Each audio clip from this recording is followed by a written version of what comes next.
Nadamay pa nga sa issue. Napareact tuloy ang singer na si Jonella matapos makaladkad ang kanyang kanta sa isang viral cheating controversy ng dalawang guro. Ang kanyang awitin bigla na lang naging soundtrack pa ng kontrobersiya. Chikang umaabante mula kay Kim Mahunay. Yung naglabas ka lang ng kanta, nagkaroon ka bigla ng issue.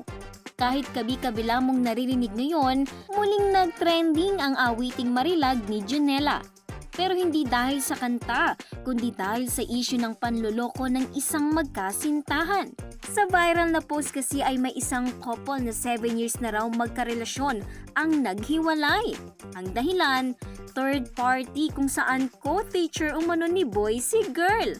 Nagumpisa raw na ma-develop ang magkatrabaho sa kanilang mga TikTok videos ng magkasama na hindi nagustuhan ng girlfriend nito na may-ari ng viral post.